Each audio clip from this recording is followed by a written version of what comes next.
Hello and welcome. You're tuned in to the best in paranormal talk radio. This is Darkness Radio. I'm your host, Dave Schrader. Along with me, the very lovely and talented Tim Dennis. Hello, Tim. Oh, you flatter me. Hello.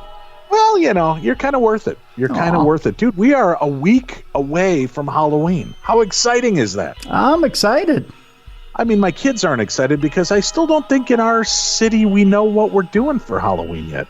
Are kids dressing up? Are we getting candy? Do you have to socially distance? Should we have little baggies lining our driveway with candy prepackaged in them that have been hermetically sealed so you can go pick them up? I don't know the rules, Tim. I have come up with the perfect plan. I actually saw it online, and I've got it. I've got it. Are you ready for this? Okay, lay it on me, brother. Okay, here's the deal.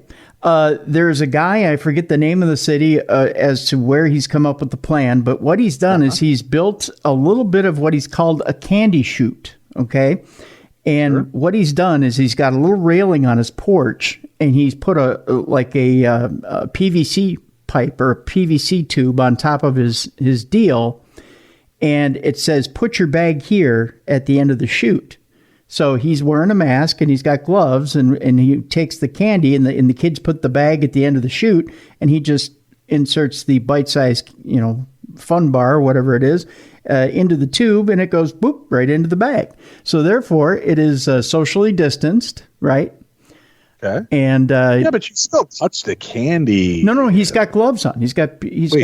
We hope. No, he does. Yeah. We don't know if he scratched, body parts with the gloves on and then he's dealing with I don't know. Well, it's a weird world, man. It's a weird world.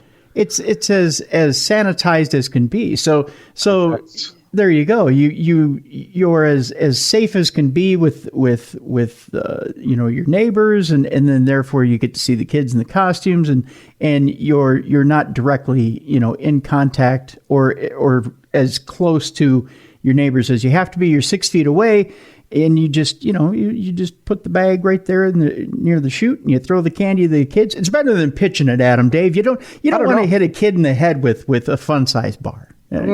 Speak for yourself. You haven't been around my kids lately, Tim. I've got actually my wrist rocket. You remember the slingshot? I've got my wrist rocket ready to launch, and I've been freezing my candy bars so that I could get a better distance on them. Oh no, Dave! Or I'm looking at eBay. I might buy one of those T-shirt cannons that you see at the sporting events. Well, we used to see at sporting events when we were allowed out of the house, Tim. I might just load it with candy, and then when like a big group of kids comes, I'll just and then just shoot like a load of candy right at them all. Oh, Dave, that's horrible. Oh, yeah. Dude, this is the way it has to be. There just has to be changes. Things have to take place in a specific way. Halloween should not be gone, especially it's on a Saturday, man. Yeah. This is the dream. You know what else is a dream about Halloween, Tim? What's that? Watching really good, scary shows. Oh, yeah. About the supernatural. Yeah. And of course, you just had the launch of the Holzer Files. Well, actually, you haven't. That'll be next Thursday. My mind is topsy-turvy as we're talking about Halloween, so I'm putting myself in that mindset. But our show, Holzer Files, launches on the 29th. So I just want to remind everybody, Ghost Adventures, Joe Exotic Zoo special on the 29th, Holzer Files right after. So once you get done with Ghost Adventures Halloween special, you can come in and check out the first episode of Holzer Files as we kick off our new season. That's going to be exciting. And a lot of other great programs. As a matter of fact, I'm part of a Travel Channel Halloween show that'll be on talking about all of the Travel Channel hosts. We're all talking about our favorite Halloween moments and sharing photographs of ourselves dressed in Halloween gear that we've worn throughout the years. Oh. So you get some insights into that. And I think at one point I even opened up my shirt on camera, Tim. Oh, my. To expose part of myself to the outside world. Well, to show them how important Halloween really is to me. I have something on me that I wanted to show, and the director's like, yeah, show me. And I felt a little casting couch weird at that moment, but I did it anyway, Tim. You had your own paranormal Me Too movement deal happening there at that point. Yeah. I'll just warn the ladies at that moment that you probably want to brace yourselves. Schrader's getting naked, and therefore... Part of me.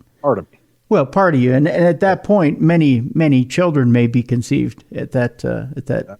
I'm startling with that. Yeah. But you know what you can find that launches this Halloween, Tim? What's that? It's the first of 5 one-hour episodes of a brand new series called Death Walker on VIDI Space. And this isn't just any paranormal TV show, Tim. This is a very special, and I'm not talking like, a very special episode of, Different Strokes where Arnold tries drugs. This is special because of who's involved in this program. Okay. And I'm psyched about this because this guy has been near and dear to our hearts for, I think, 13 years now, Tim. We've been buddies with this guy, he is the Madonna of the paranormal. He was part of one of the most cutting edge TV shows to hit the market with Ghost Adventures. He left to get behind the camera and work on another project with the paranormal that launched him into another series, Paranormal Lockdown and Ghosts of Shepherdstown. And now he's back in a brand new way, delivering you content in the paranormal that only he can. Our buddy Nick Groff is back on the program with us today. Death Walker is his new series this Halloween. The all-new, highly anticipated series, Death Walker, drops exclusively on VIDI Space, hosted by world-renowned paranormal researcher Nick Groff, again, of Paranormal Lockdown, Ghost Adventures, and Ghosts of Shepherdstown. The show focuses on Nick's solo journey, Tim. So we've seen him with his buddies. We've seen him with Katrina Weidman. We've seen him in small groups, middle-sized groups, and now we get to see him on his own as he goes into the supernatural to try to understand the different reasons why various locations are haunted. And in this more unique format, 2 locations are compared each episode, highlighting different paranormal theories, where he really kind of dives into the concept of time, the impact of crime events, realizing not everything is a ghost, and expanding the definition of paranormal phenomena. So we invite you to join our guest. It starts October 31st on VIDI Space. We've got a link for that on today's program so that you can find it, pre-order it, watch the trailer, check it out for yourself. Ladies and gentlemen, G-Balls himself, the original paranormal OG, is back with us. Nick Groff, good to have you here, buddy. Thanks, man. Thanks for that drop on the G-Balls. I like that. that goes way back. That's like total, inside scoop when you, Tim, and myself, the first time we ever met was in Nevada when we had you out for an event for Ghost Adventures, and it was absolutely epic. Like, that was the moment I knew we were going to be friends forever, just because of how we just, I don't know, like, when you meet people, we meet a lot of people through our paths and our journeys and stuff, but when you cross paths for certain reasons, I think there's something bigger at large. You're supposed to be meant to cross paths in those moments. And just knowing you guys and building that relationship and through the years getting to know you, it's really helped me evolve as a human being. I'll be real with you. Like, your knowledge that you both bring to the table has helped me grow too, as an investigator, learned or said, you know what, I didn't think of it that way. So I love talking to you guys because it's always out of the box thinking. It's always a conversation where we can just tap in a little bit more or be logical or try to understand some of these phenomena that are occurring at haunted locations or just in general about like the topic of paranormal phenomena. And I really love that about you guys. Can't thank you enough for friendship, number one. Is that really what you love about us, Nick? Or was it the fact that the first time you and I met? The first time we met, it was you and I and the rest of the Ghost Adventures crew in Virginia City. Then Tim joined me when we went to Tonopah. And I think this is what really, I thought you and I were tight until I watched you doe-eyed watch Tim Dennis grab a pitcher of Appletini's and drink directly from the pitcher. And then I saw that I'd lost you and that you had truly become a devotee of Tim Dennis in that moment. Tim, do you have memories of that night? Memories. I watched all 3 of them. I watched Zach. I watched Nick. I watched Aaron watch me kill a pitcher of Appletini like I had never, like I hadn't had. I killed that pitcher like it owed me money. Do you remember the thing that Nick said that cracked me up so hard about it? Well, at least if he pukes it up, he's going to smell good. That's right. That's what I learned. Is that what I said? That you did. Yeah. They smell like those Jolly Rancher green apple candies. And you're like, well, at least if he pukes, it's going to smell good. And it wasn't It wasn't that I drank the one, but I drank a second one, and that's what I think impressed the guys the most, is that I drank a second one right after it, and I remember Aaron going, "Whoa!" Yeah, it was quite an experience. And, you know, like you said, we connected. We had you guys on our radio show, which led us to doing your events, which led you to Darkness Radio events and us working side by side, and then just staying friends through all of the different iterations of the work that you've done. And it's been great. I'm hoping at some point to have you visit with us on the Holzer Files. That would be I would love to. Yeah, I'd love to have you join us on an episode and go out and investigate one of these locations, maybe one of the more massive locations where it's going to take more than just Cindy, Shane, and I to kind of dig it out. But let's talk. You are amazing at how you evolve and see an opportunity. You see these chances to work and let others shine and kind of bring a unique perspective to the aspect of the paranormal. When you look back now to where you started and through the different evolutions of what you've done, how dramatically has your concept of the paranormal and what it is you're facing changed? Extremely dramatic. You know, I was that young kid. Let's back up a little bit further. At age 13, I was that weird kid in my room unfolding a map saying, I'm going to Area 51 someday, listening to Art Bell on my little boombox because my sister's godparents in Nevada, they grew up there. They used to watch the nuclear bomb go off on the top of the roofs being tested. Their father he told me before he died that he helped build the hangars at Area 51. So all of those stories intrigued me a lot about just extraterrestrials, aliens, spaceships, you know, stuff that was out of the box thinking, stuff that I think at a young age, you know, it's a little bit weird like that. But it was my grandmother too that led me into like the paranormal ghosts and phenomena and just haunted houses and stuff like that around New England where I grew up. And I think all of that really intrigued me. And over time, I just said, I want to go out and see if ghosts exist. Plain and simple. I'm a logical thinker, but I have to be there to experience it, to go through the motion, to kind of see what there is. So I was investigating different haunted locations through high school, but not until I got to Las Vegas. I went to college, UNLV, and I met the other two guys there. And I told them one day, I said, hey, let's go look for ghosts. And they all said, agreed. And we got in a little car and drove up to all the haunted mining towns that I went to on a spring break visiting. And that's kind of it all kicked off. And I think when I first started, it was one of those things where it was like, come and get me ghosts. And, we're young kids. We didn't know what we were doing, super immature, like just running around locations, filming everything. But I kind of love the raw elements of that. I love the charisma that we had, the passion, the drive to just like dig a little bit deeper, climb into weird crevices, get into morgue slabs, go into tunnel systems, just get a little bit, more adventurous.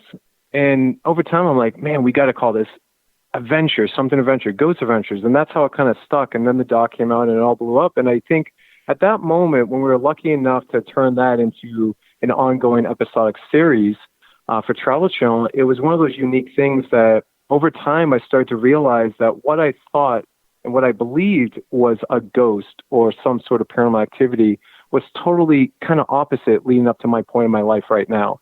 But I think that's a part of the journey, right? Just anything in life, you have to go through the challenges, you have to go through the good and bad times, you have to go through these experiences and say, wow, that's the one. But then the next experience is like, wow, I didn't think I was going to have that crazy experience. Everything is you have to look at yourself and allow yourself to evolve, but you have to keep thinking out of the box and conversating with people and bring people together as one. So all of us as human beings can evolve together, because I think that's how things get discovered. It's not just one person, it's multiple people working together to conversate and drive information to each other so we can all try to explore the unknown, because that's the mystery of life in general. It's what happens when you die. And I do want to, I want people to know too. I mean, people think that because we're on different shows, there's a lot of competition behind the scenes. Yeah. And maybe people don't like each other. Every time something has happened, when I got the opportunity to do Paranormal Challenge, Nick was right there rooting me on and congratulating me. And when that ended, he was right at my side trying to pitch other TV shows to involve Dave Schrader, and loved working with me and was trying to help me get in different ways to do that. And we've always remained friendly. And when he heard about the Holzer files, reached out to me and has been supportive and loving and helpful in getting things and equipment that I might need or so on and so forth. So it's really been a pleasure to work with you and consider you one of our friends, because through this, 13, 14 years, we've known one another, which has gone by really fast.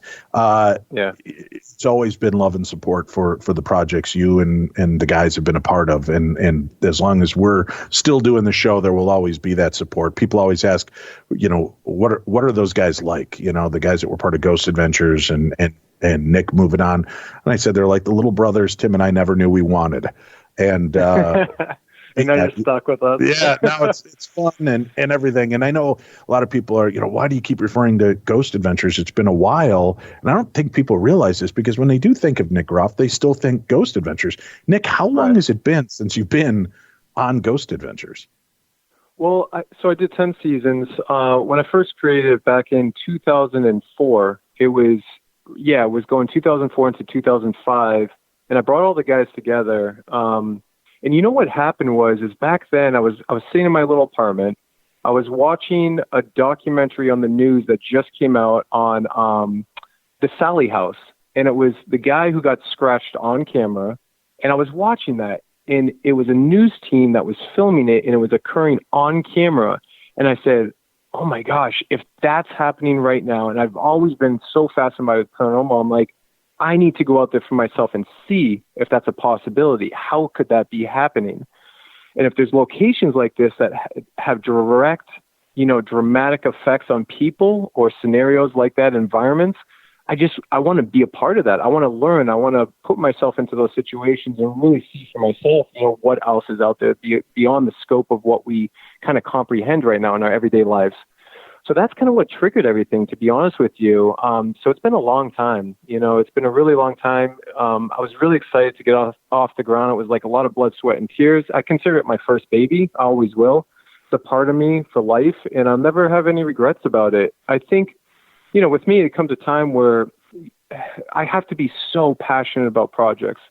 And I feel like, when I was able to have the opportunity to do Paranormal Lockdown, that was my next, oh my gosh, this is my second baby. Here it is.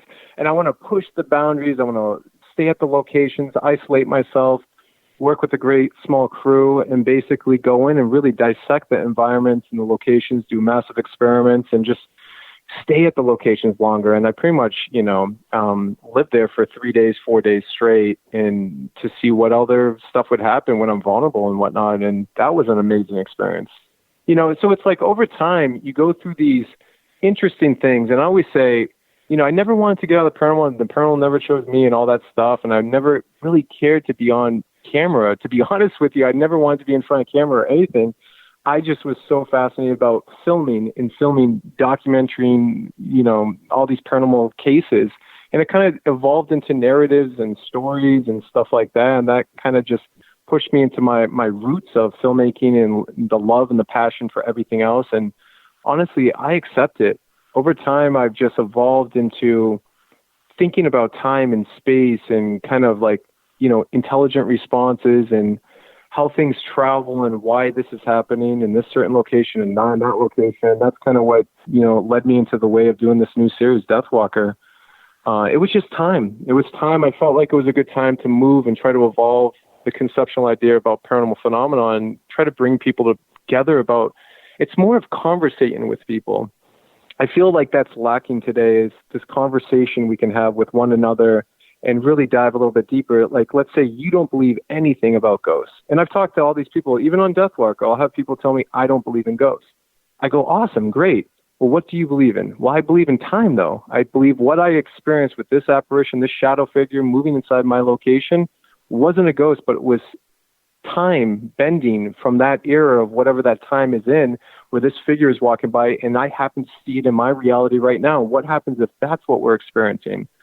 So it's really interesting when you start diving a little bit deeper into thinking like that. And we got to stop being redundant, with a lot of the same old. I think it's good to do that, but I think it's also good to question things and evolve and try to think outside the box, Well, let me ask you about that. I mean, as a filmmaker, was it scary for a concept? Listen, you create a show like American Pickers. You always have a place to go. There's always going to be interesting things to look at. You do a show like Pawn Stars. You're always going to get interesting new items coming into the store and strange, zany people. You do cooking shows. You know what to expect. The paranormal doesn't always act on cue. Was it kind of like flying, without a parachute, jumping without a parachute to take on the task of weekly programming in the paranormal, knowing we may get nothing, and then what do we deliver? Exactly. Yeah, I always told the guys back in the day, I said, it's always, let's keep it raw. The three of us, what you see is what you get. At the beginning, there was a lot of talk of, let's give them a big camera crew, let's do this. And I was like, no, it's us, just us three. Talking about Ghost Ventures back then. So we fought hard to keep it just us locked in, dusk till dawn. That's what it was. And, I always said, whatever happens, happens. Like, I think what's interesting is what I figured out in season 1 was it's more the chemistry with people, right? Like if nothing's happening, meaning paranormal or unexplainable or something that's like, oh, we need some sort of commercial break or whatever. When you go to post to edit down, you really don't. I think it's the charismatic force of 3 individuals that can laugh at something, or somebody trips in a tunnel and cuts their arm open like I did at Penhurst, and that's a moment, right? That's just stuff that happens that you don't see so much, or us talking about some adventure, going into a morgue lab and then they accidentally lock me in for an hour and that happens, just stuff like and was that really accidental? That I don't know if it was anymore, to be honest with you. I think it was more of intention, but you know what? It worked, and I didn't realize it at the time. And they actually got lost in the tunnels, not being able to get back to me, and I'm kicking to try to get out. I realized in that moment, 30 minutes in of being in complete darkness with nothing but night vision camera filming me, what was creepy about that is I looked under me, and I swear there was this white face looking up at me. And I heard shuffling around on the outside of the morgue. And I realized what it was like kind of to be dead in this limbo state. And then I realized, wait a second, now I understand why they don't need handles on the inside of morgues, because they're dead. So I couldn't get out. I thought there was a handle. I was looking everywhere. It's just I don't know. That's kind of, I think, because I edited the half of the season 1 of Ghost Adventures, and I did the whole gawk, and it's when you start looking at raw footage and you start saying, how can I have hours and hours and hours of footage, for those days of doing what we do. And when you start trying to condense it, it's you have to be particular about moments and stuff and what's happening to tell the story. And what I realized through my time, it's all about the story. It really is. So to answer your question, there's hundreds of locations all over the world, thousands of locations. Some we still don't even know about. I mean, I have a map of just hundreds and hundreds and hundreds of locations that some haven't even been talked about, but there's history and facts and stuff that can dive a little bit into the paranormal or whatever's happening there in stories, but it's all about the story. And what I realized through my journey is meeting each person, even my Uber driver driving me a radio show, or even somebody I crossed paths with, or you, Dave, you, Tim, and I talking about, the first time we met, and just talking about paranormal or UFO encounter you had, or, cryptid or a ghost story. Everybody has some sort of weird, unknown paranormal or story like that. Even my Uber driver is telling me one day, he heard me talk in the back car when he was driving me, and I don't even know this guy. He's like, I had a near-death experience once, and this is what happened to me. And he starts going on about his experience of dying and coming back to life and everything that he witnessed and saw, where there was no explanation for that. And it changed his whole perception on life. So, and I even met a skeptic who just absolutely 100% believes nothing happens when you die, which I told them, well, that's still believing something happens when you die. But, the thing is it was interesting how he told me it after that, because I was cool about it. I'm like, that's okay. That's your view. And he says, but I have had some kind of weird stuff happen, but I just roll off as this is this. I said, okay, duly noted. And he said, but in order to go through life, you want to leave an impact. And I try to be the best person I can to leave a positive impact, because when I die, this is what he's saying, I believe that's it. And that's what happens. But your energy and what you leave behind is that imprint. You know what I mean? So it's still interesting to me to hear conceptual ideas like that when you dive into like religions and theories and, you know, since the dawn of mankind, it's always been the question of what happens when you die or what is else out there. You can't just look up at the stars, you know, with the trillions of whatever endless stars out there and say that we are it. This is it. This is the only life form on Earth. There's nothing else out there. There's no other dimensions. There's no other alternate worlds. There's no other life form, or even if you bend time, you know what I mean? We'd be so naive to think that. So that's kind of, you know, my next phase in life is just kind of going after conversations and opening the book up to a little bit more deep thinking and getting back to the roots, the rawness, like how I came up, and just, I don't know, I miss the rooted elements of the raw filmmaking, but really diving cinematically beautifully into a narrative story to really just pull back the layers to get to the core of what else is out there.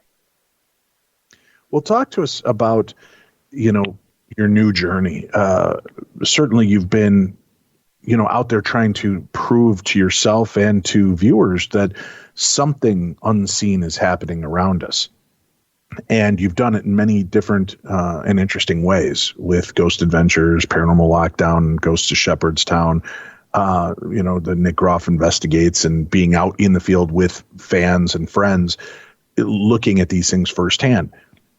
Going alone, is it a little scarier? And I don't mean in the paranormal sense, but knowing that you don't have somebody there with your back, really. You know, you're kind of on your own doing this now. You're documenting the story. You're documenting the history of what's taking place there. And if something were to happen, you don't necessarily have that security of knowing there's somebody else there with you.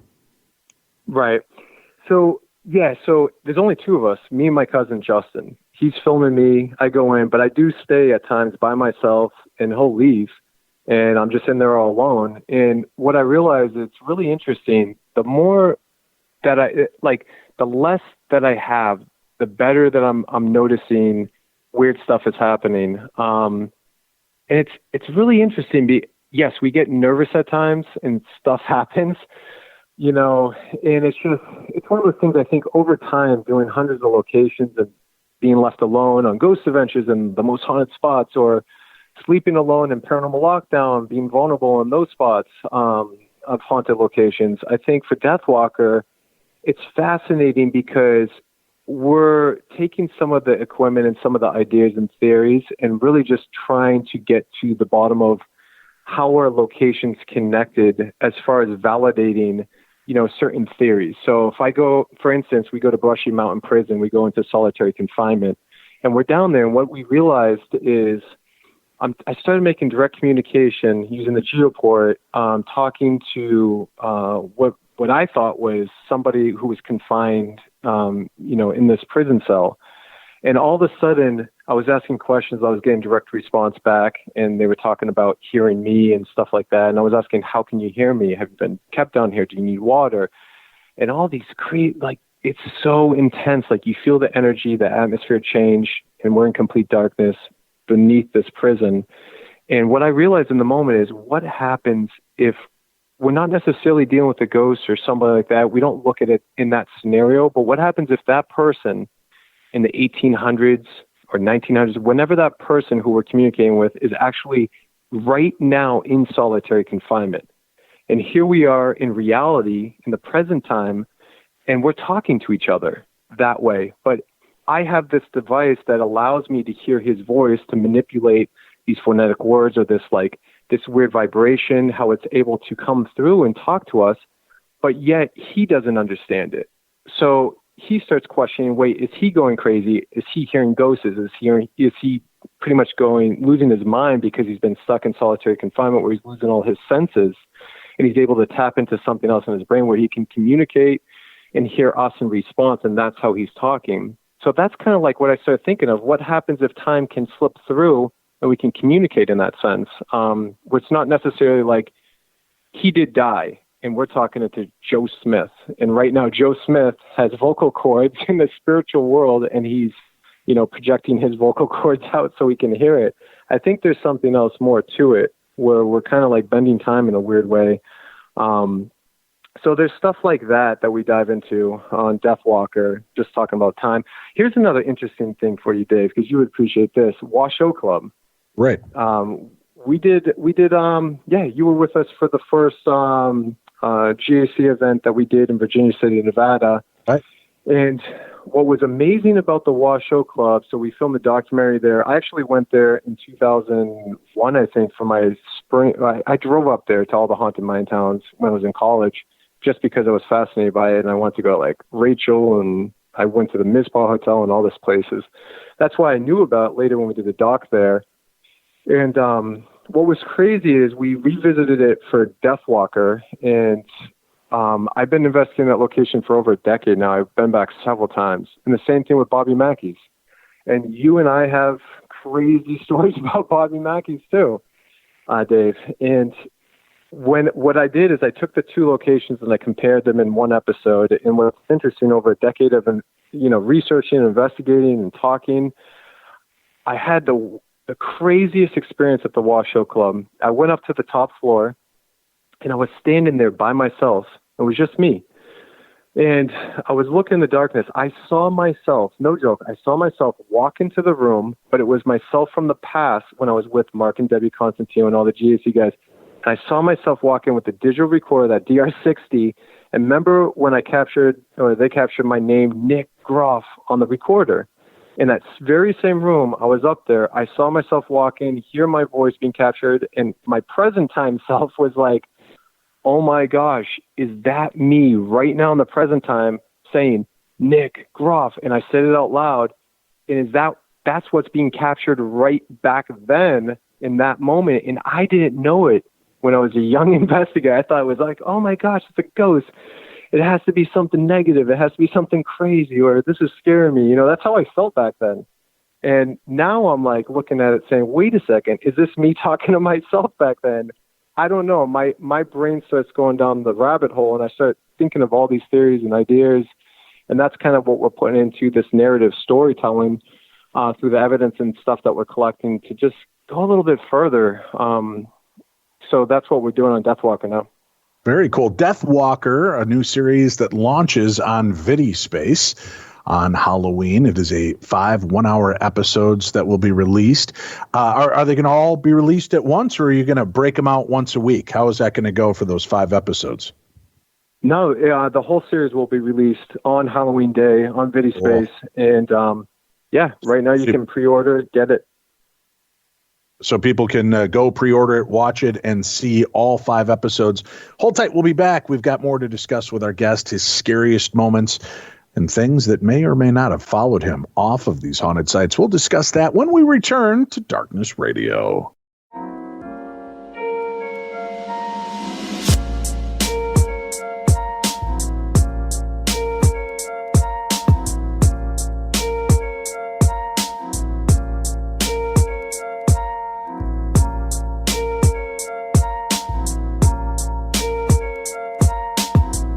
The season of screams and nightmare dreams are all around us. And if you're looking for something on Halloween to do and something to watch to help you re-examine the concept of the supernatural, then we invite you to check out Deathwalker on the VIDI SPACE format. So you can go check it out, watch it for yourself. Right now you can go see the trailer. You can pre-order the series so that you don't miss 1 second of it, and does launch officially on Halloween, but you can pre-order it right now. We have a link for it on today's program. Our guest, lead investigator and host of Deathwalker, is Nick Groff. All right, Nick. Now, what you've seen in the past, the places that you've gone on Lockdown, Shepherdstown, Ghost Adventures, and then I'm sure revisiting some of those places in Deathwalker. What has been maybe more contemporary, more recent? What has been some of the more chilling or unnerving moments for you? The Hinsdale House in New York. It is a location that has almost made me obsessed about it. I went there about 5 years ago. It was the first location that I filmed for Paranormal Lockdown, and it wasn't a coincidence how we found the location. I feel like the location called out to us. It was strange because they were going to tear it down. My cousin Justin, he reached out to the owner, and the owner said he was flying his helicopter over the location, getting a scope of the whole entire land because it's way out there in the woods. And basically his compass went crazy, and he had to land the helicopter, and, they almost crashed. And he was just saying this place is cursed. It's like nobody wants it. It's the whole entire property is haunted. So we decided to talk him into allowing us to go there. And at the same time, Dan Class ended up buying the property last minute and handed it over. And then we started talking to him.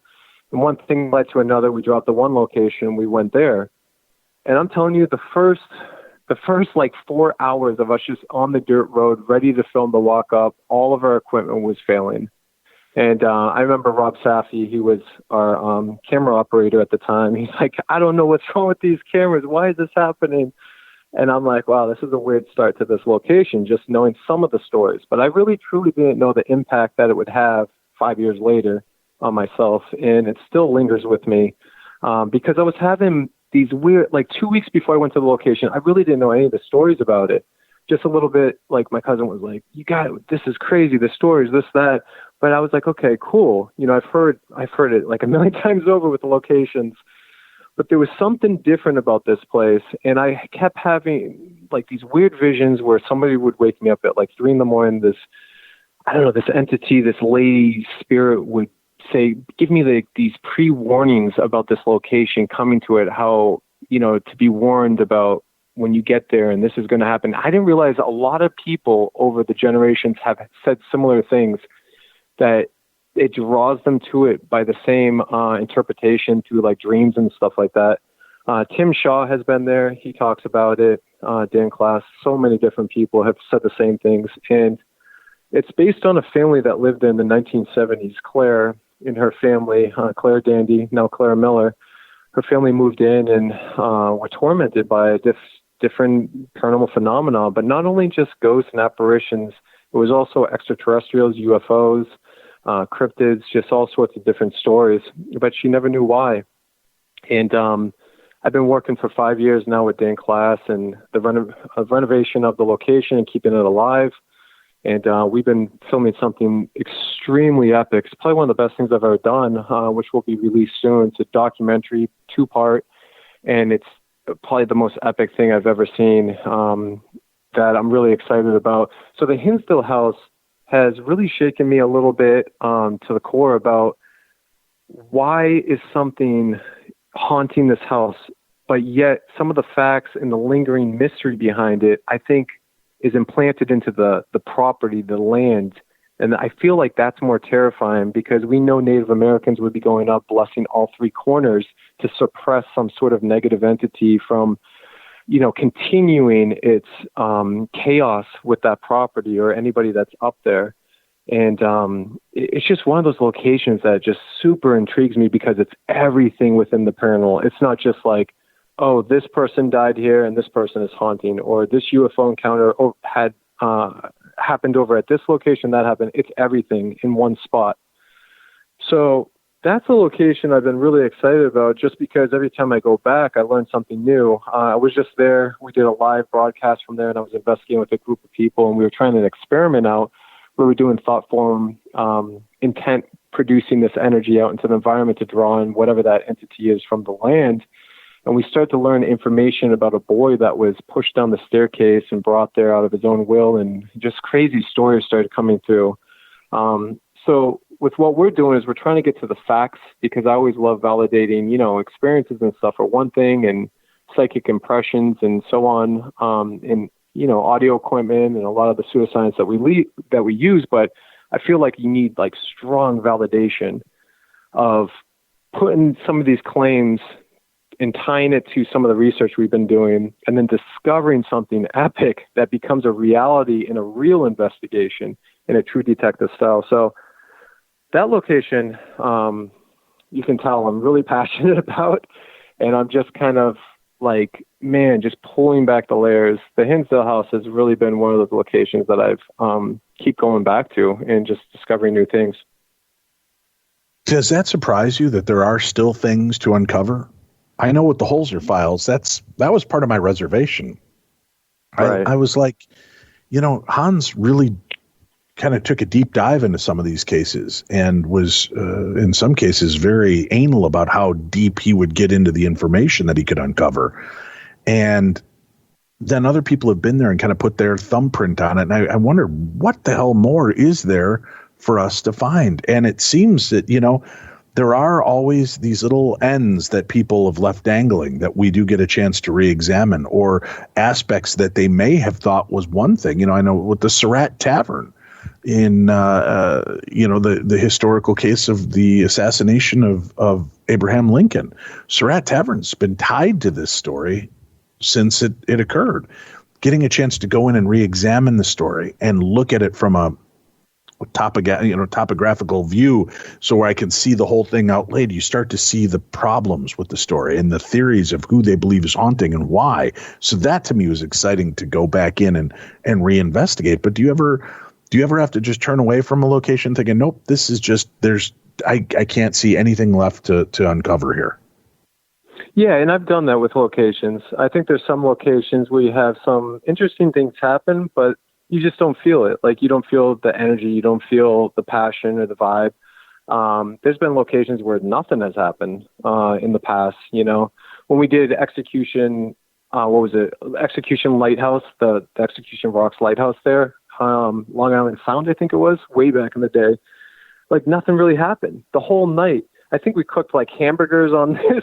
We were like left on this little rock slab in the lighthouse in the middle of the water there. And I think I ate like 3 hamburgers that night. We went fishing and we got like an EMF spike or something like that back then. And it was kind of like, there's nothing happening here. All right, cool. I slept on like the floor ground, waited for the boat to pick me up. I was freezing. And that was it.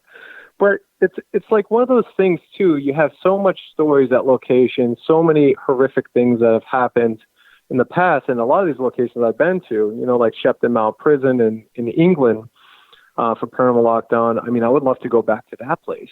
Or like, there's so many locations I would like to return to, and I see this a lot too. A lot of people sometimes get upset with, why are you going back to that location? We've already seen it. Why are you doing this? We've already seen it, or it's already been told a million times. But the fact is there's a lot of locations that haven't been told correctly, haven't been, really studied further to discover something new. If I never went back to Bobby Mackey's, I would have never documented that weird paranormal energetic form that formed on camera when we were sleeping there in the basement, when I was sleeping over the well in the hammock. I never would have seen that footage. And that blew my mind more than anything. For 8 minutes, this thing formed on camera, and it grew in size, and it looks like plasma in an energetic form just releasing. I'm like, maybe this is what we're dealing with, this energy form, and maybe that's what's been manifesting, showing itself to people, or trying to scare people. Is that what voices are coming from? I don't know, but we discovered something, and I think that's the reason why some of these locations I go back to continuously is to try to dig a little bit deeper. I want to get the facts correct. I want to get the stories right. And I feel sometimes, too, at these locations, the people that were once living that died, I feel like sometimes they need a voice, and they never had a voice. And here's their opportunity to tell the world of what really happened to them. Or maybe that it wasn't documented, and it's not on the papers, and we can all just read about it and say, okay, that's who that person was, and that's what happened. Some of these people were lost. Some of them never had, their stories be told. So I feel like it's our job sometimes to not just, dig into the paranormal and try to discover new things, but also try to tell the story correctly from the people that died. Maybe some were wronged. Maybe it wasn't correct on what happened. And I don't know. I feel like sometimes that's just who I like to be, is to tell the story correctly. Do you ever feel there's going to be enough information you've gathered that you can say, okay, I get it, I understand, now I'm going to step away? I don't know.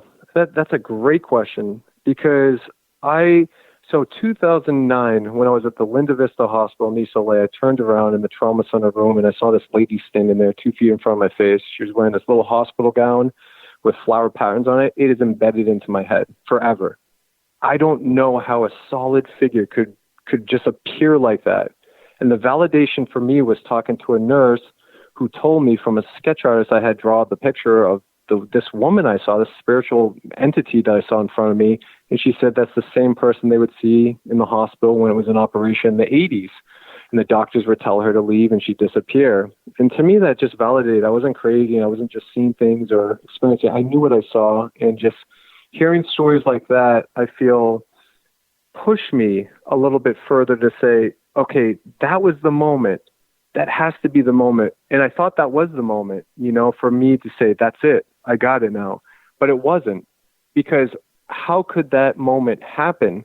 And why did it happen? I think that just, drove it fueled me more to go out and search a little bit harder and try to evolve equipment and try to get some more validation and try to experience it again. And I even went back a second time to Linda Vista, and I didn't experience that same thing that I saw the first time. And why is that? Why couldn't I experience it again? I only had limited time there to film and try to dive into the investigation, and I didn't have that similar experience. So it's like, I try not to say that's it, and I try not to say I'll never return or I'll never go back or anything like that, because I made that mistake in the past based on emotions and feelings and whatever I was going through in life. And I think I'm at a point where I just want to evolve as a human being. I look at things differently now, not as I'm doing a show or I'm doing a series or I'm just out there filming a location or investigating a location. I look at it as almost like a journey. Everybody has their own personal individual journey that they go through in life, no matter what it is they're doing. And it's all a learning experience. Life is supposed to be experienced. And I feel like what I'm doing is I'm just like experiencing all this stuff. And it's great that I'm documenting it. And if it helps other people, if my story gets told in the right narrative, through like Deathwalker or all this other stuff I've done, that's awesome. I'm all about it. But I really just want to live to my fullest potential before I die someday, to make an impact and ripple affect this universe for a positive, or something that's discovering something that people can say, wow, that I never thought of, or that's the thing that we need to push this forward. I want to be that person. I want to discover something new. Let me ask you then, with that in mind and discovering something new, would you feel obliged to tell if you found out none of it was real? If you found out these were all just projections of our own mind and that there is nothing after death? Or would you want people to just have their own belief systems, to be comforted by what they already believe they know? Yeah, I think, right, it's skating on thin ice, because I think if you shatter somebody's beliefs, religion, background, they wholeheartedly believe that that's what happens when you die. No matter what you say to that person, that is their belief. I don't want to be that person that shatters their ideas and their information in their head, but I think it's good to evolve and be okay with being open-minded. I think once we start closing off and we're just down that one-way road, and we're like, nope, this is the belief. That's all there is. That's all there is. And then all of a sudden you get to the end of the road and you're like, wait a second, that's not what it is. And you fall off the road. And I feel as a human being, you have to be open-minded. You have to be okay with accepting that everybody is different in this world. Everybody has different ideas.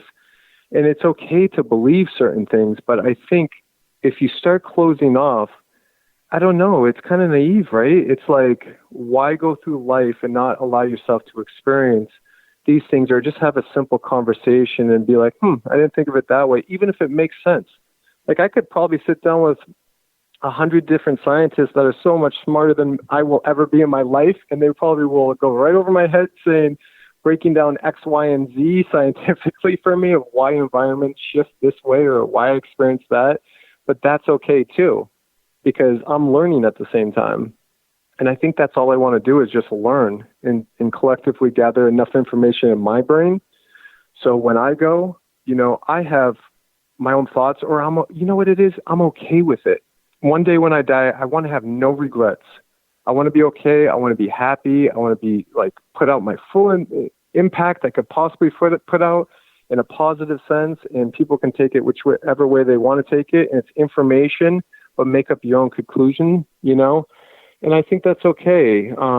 if I found out that if we were able to document and scientifically prove, if we were going way, way deeper than just saying, oh, that's it, nothing happens. I don't know if that would be actual possible thing, in my lifetime. But if it ever comes true, then I guess that's what it is. But I think there would be some sort of, I don't know, people would probably go crazy. I think there has to be some sort of hierarchy in our system of this earth, because human beings from the dawn of time, they just want to empower each other, and I need more money to be over you, and I'm more powerful, and it gets all political and whatever.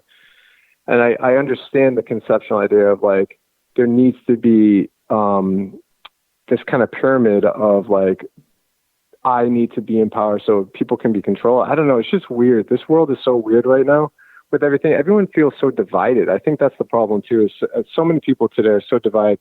Same thing goes with the paranormal community. There's a lot of people that are so divided, and I don't get it. I love being friends with everybody across the board. I want to have conversations with everybody on a civil basis. It's okay to disagree or agree. You know what I mean? It's just one of those things that we do. And I think it's okay for people to have their own ideas. I haven't had an experience you had. You know what I'm saying, Dave? Like, if you told me a story about you and I'd be like, oh, that's awesome, that's cool, I would listen to you. But I wasn't in your shoes when you had that experience. Similar way, I think we just have to be open-minded, in general. Let me ask you this, what if, okay? Before you are 4 doors.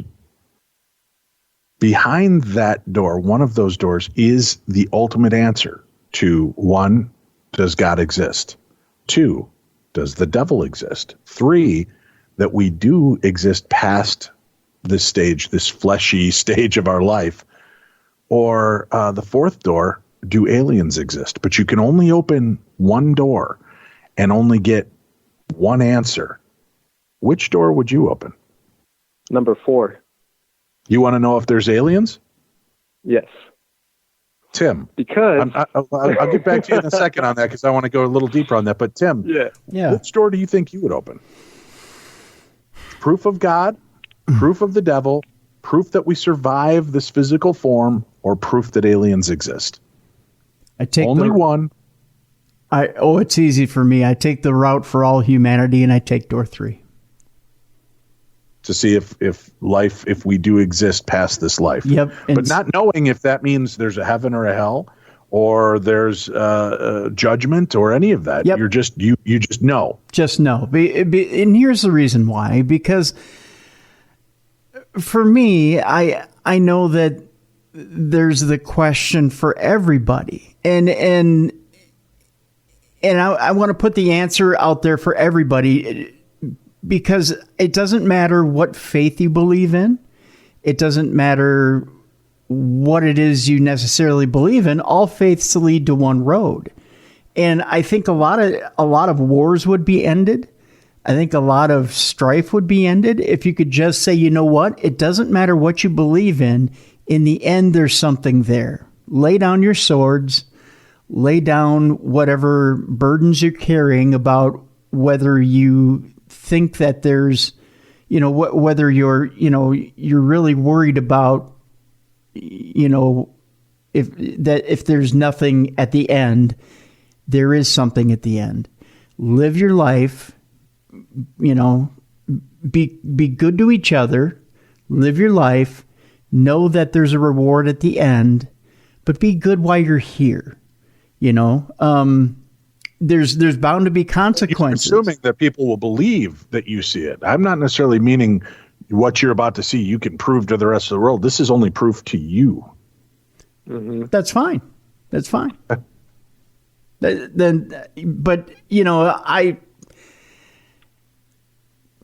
fine. That's fine. I could try and convince people that I've been shown and try to give some sort of empirical evidence that I've been shown. But in that, I guess, you've had preachers throughout time that have been trying to tell you that they've seen the way. But, at least now I have that answer that I can somehow go out and try to convince people that I know that I have it.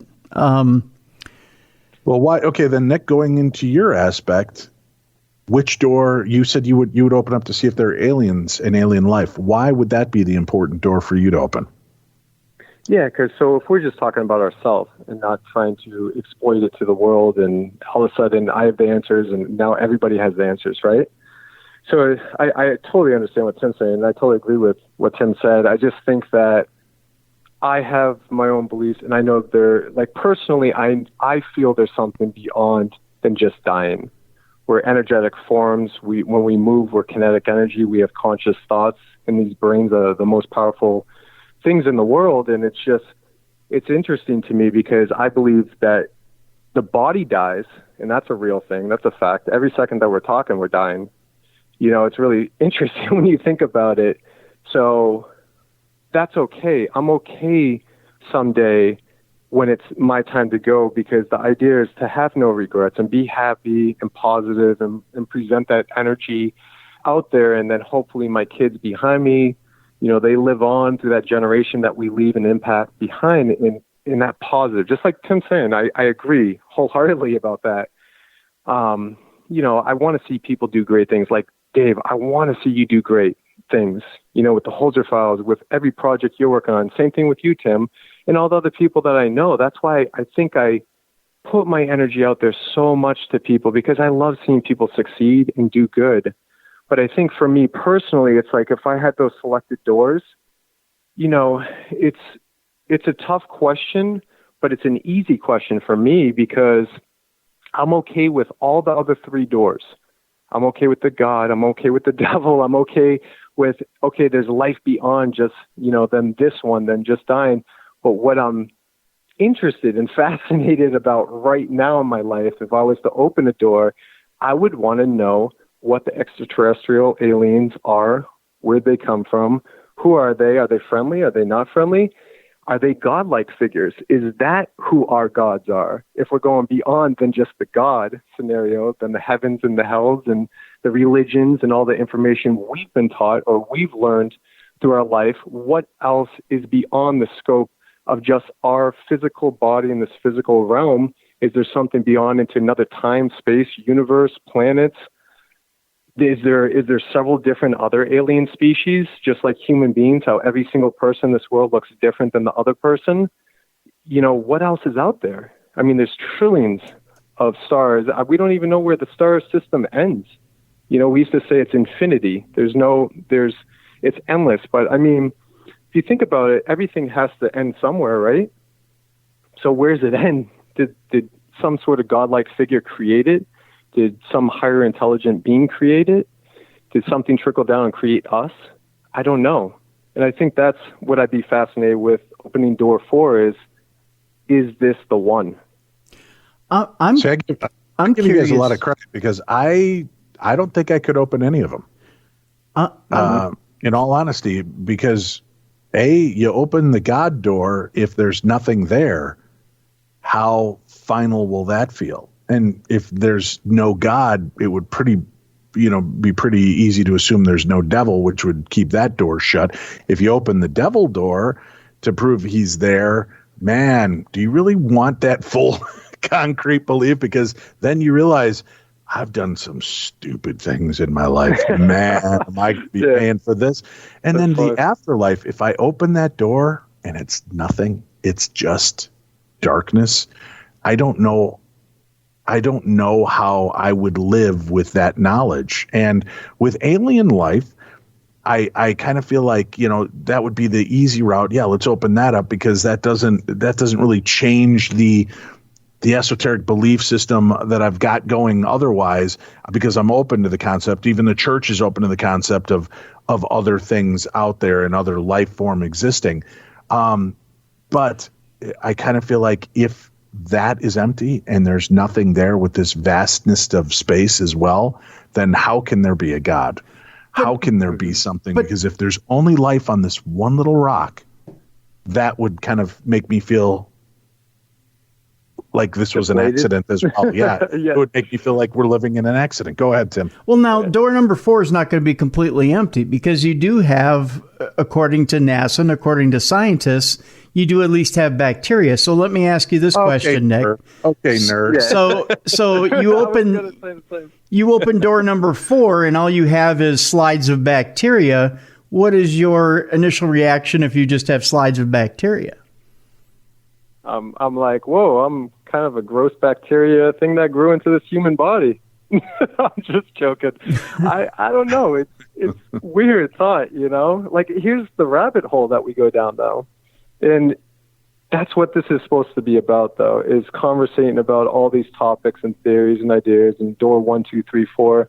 And I bet you if you lined up a gazillion people here, they'd probably say all sorts of different things. But that's the great thing about being human is we have ideas and we have a powerful brain that we can say, well, what about this? And it's cool because I never thought of it that way, the way Dave's kind of laying it out. And I thought it was really cool how you said it, Tim, too, how you laid it out. And I love hearing it from both of you because it's some stuff that I took away saying, I didn't think of it that way. So I like it. I mean, this is cool. Because I like door 1, 2, and 3, and 4. I'm thinking door 4, the least you'll have is plant life. I mean, there's got to be worlds where there's at least plant life. And absolutely, you know that it's so the least you'll get when you open door 4 is plants. Well, let me know what you guys think. Email me, dave@darknessradio.com. Would you open door 1 to prove God exists to yourself? Door 2 to prove the devil exists? Door 3 to prove that life exists beyond this mortal coil? Or door 4 that we are not alone in the universe? And you would get an answer definitively towards that. And I'm meaning by intelligent life, not just microbes, because as Tim said, that we already know exists, you know, that there is that genetic something out there in the universe, but that you would have definitive answer if there is intelligent life aside from our planet. So email me, dave@darknessradio.com. Let me know your thoughts on this. I know we're kind of stretching off of the Deathwalker topic.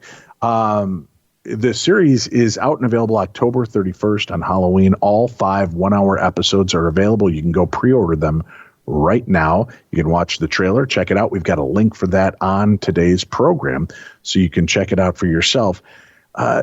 Do you see yourself ever going in to something besides the supernatural, the ghosts? Would you ever consider opening your dynamic deeper and looking into afterlife or UFOs or Bigfoot or Loch Ness Monster with a series and just kind of round out and investigate many different things as opposed to death and what happens next? Absolutely. Yeah, that's what actually we've been doing a little bit, staring into Deathwalker. And the other project I told you about at Hinsdale, that's what we're kind of doing with that one too. I think everything is interconnected together. I really do. I think a lot of the paranormal phenomena, I mean, UFOs, ghosts, anything unexplainable is kind of like all organically intertwined in a weird way. I think we sometimes put things too much in a box, like cryptids is over here and the cryptid people are there. Ufology is over here and UFOs are over here. You know, same thing with ghosts. And then you got the paranormal ghost community is over here. I feel like it's all kind of coming back full circle, kind of how like it was, I guess, back in the day. You know, like 80s and 70s and even earlier, even talking about you, Dave, with the Holzer files, even you guys, like it was just different, you know, where everything was a paranormal phenomena and it wasn't so, you know, staple stoned into certain sections and stuff. I think over time we tried hard to put them into categories, but I would love to go into everything. Actually, that's what we're doing now too. So, Dave, I know you've been to the Conjuring house or the farm on Road Top Road, which inspired the Conjuring movie.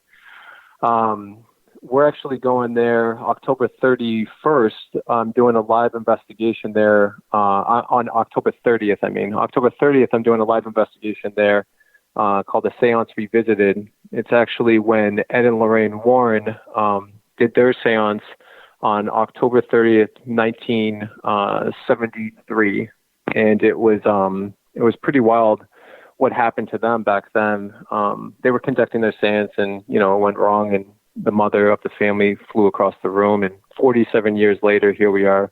And what I just did is all weekend we've been filming at that location, and we've just been getting ready for this live event that we're doing on October 30th. And you know, it's weird. We made a crazy discovery just recently. I brought in my good friend Bob, who's from the Bone Finder, and it's wild what he discovered. We did ground penetrating because I've heard all sorts of stories there about, these soldiers that were said to be in the walls of the house and they're buried on the property, and just all this like death and like kind of this overblown, exaggerated story of like everything else that has been talked about through the generations. And you're talking about a farmhouse that has 300 years of history. And we just really are diving into the facts, working with the owners, Corey, and his wife, Jen. And it's really interesting. So I'm really excited about it because we're starting to do similar things that we did at Hinsdale House with this location. And we're just pulling back the layers to get to what exactly is haunting this place. If it isn't somebody who died, down the street, or somebody who died in the barn, then what is this entity that's supposedly tormenting different people?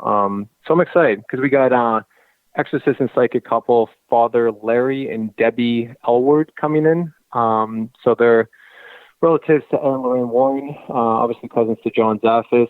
And we got Corey, Jennifer. We have Megan, who's she's our witch. She's going to come in and do some rituals. And we got John Huntington, and I also have Dan Class coming in from the Hinsdale House too with some equipment. And this kid called Exploring with Josh, he's going to be there too. So we've been documenting the last 3 days, and Bob actually discovered something, had some hits on ground penetrating radar, and we are pulling back the layers to see if we can actually get some facts. And for the first time ever, it's mind blowing, because it's one thing to have theories, ideas, and experiences and sharing those. But I feel like once you discover something that becomes a reality, then things get real, and now it just became a real investigative case. So we're actually going live October 30th for a live investigation. You can see it on VIDI SPACE, and everyone can tune in wherever they are in the whole entire world and watch it. It's called A Seance Revisited. I just posted it online, and it's going to be wild. I will make sure that there's a link up for that as well on today's program, so people can find that and stay in touch with you and what you're doing. So with these first 5 episodes kind of in the can, are you going to continue with this series, or are you going to branch off into a different program?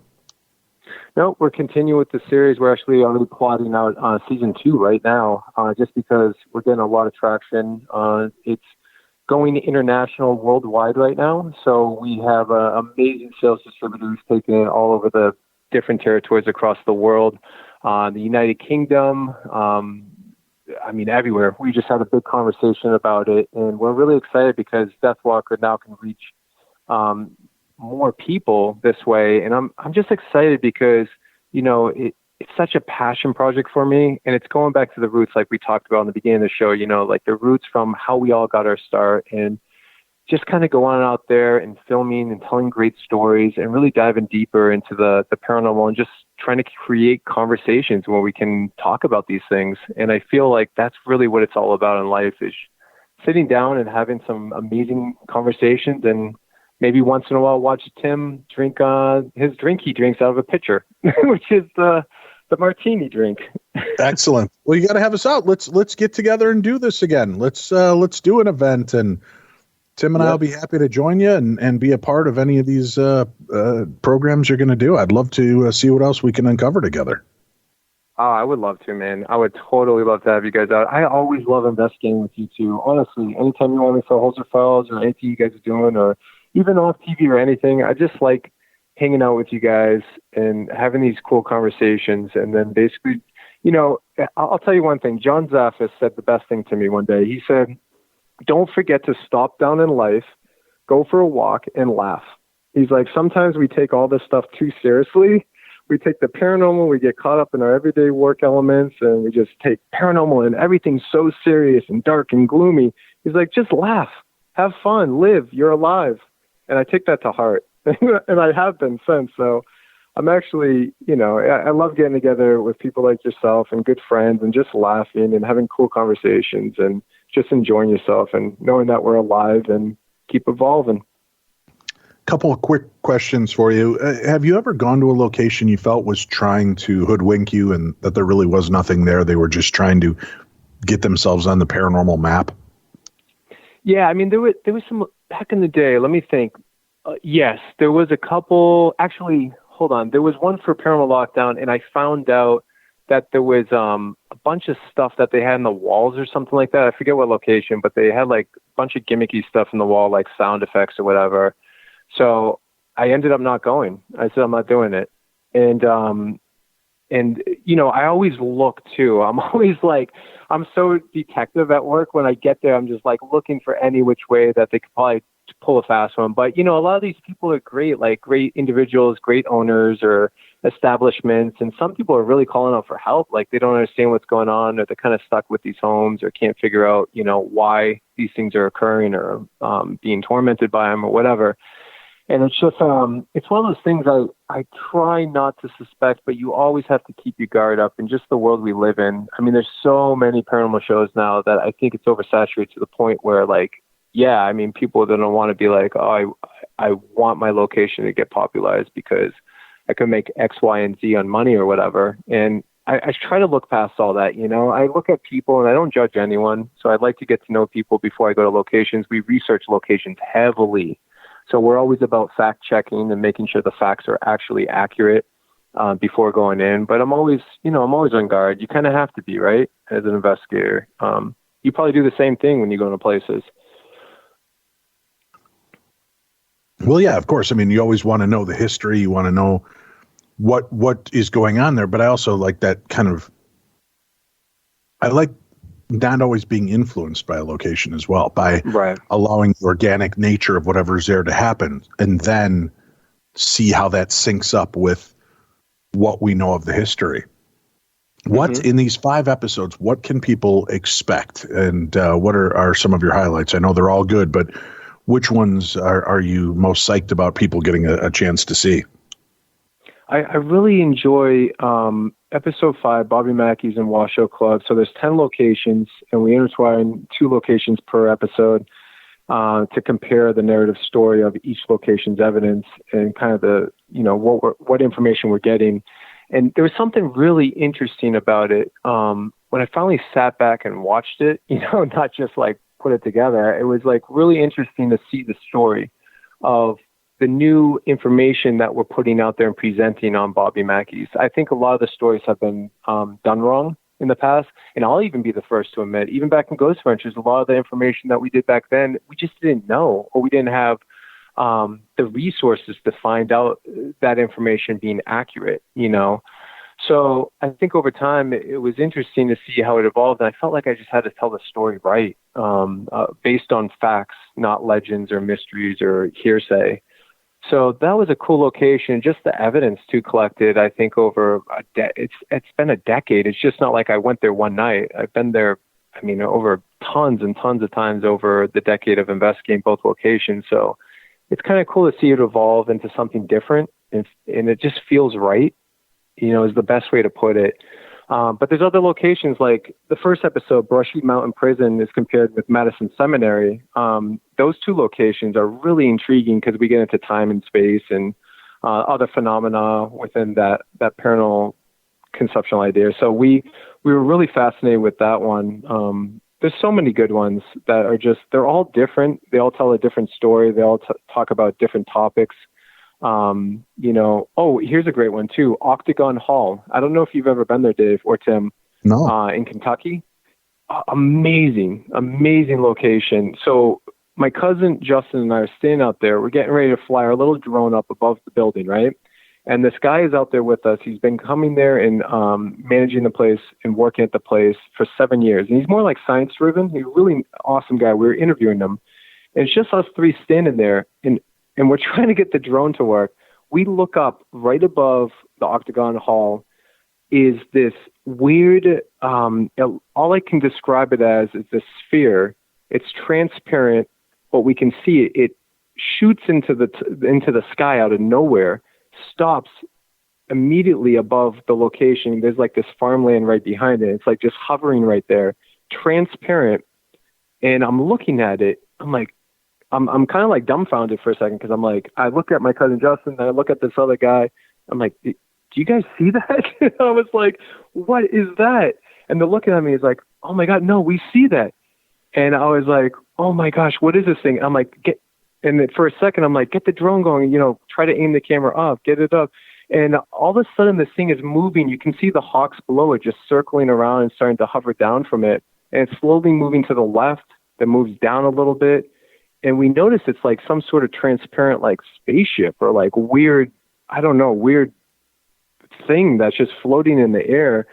And then all of a sudden, as we try to get the drone up, and it's like it heard me say that, and this thing just goes woof, takes off into the sky and disappears back up into like space somewhere out of our outer space. It was like weird.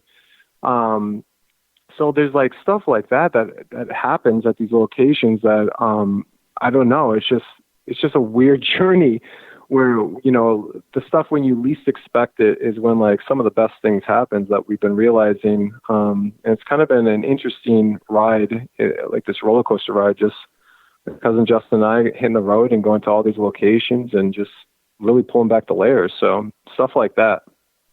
Very cool. Well, I'm excited for the series. I love the first episode. Thank you for allowing us to watch that. Great show. Deathwalker. Pre-order it now. Make sure you watch the series. Comes out officially on Halloween, October 31st, 2020. We have a link for that. We have a link for their seance program that's coming up on October 30th, the live event as well, so you can find all of that and source it. Nick, it's always great catching up with you, man. Yeah, thank you so much. I really appreciate all the support, and much love back to you guys. Best of luck on Holzer Files coming out. I'm excited about that. I'll be watching it. You know, I like watching you, buddy. Yeah, well, we'll all have to get together again once this weird world has shifted back to normal and get back to live events and meeting with the fans of the supernatural and our friends around the world. So thank you again, Nick. Continued success, good sir, and we will talk to you again in the future. All right, buddy. Take care. Thank you. Thank you. Well, that's it. Another fun episode. Come and gone. We'll be back again next week with more of the best in true crime and paranormal talk radio. You're listening to Darkness Radio.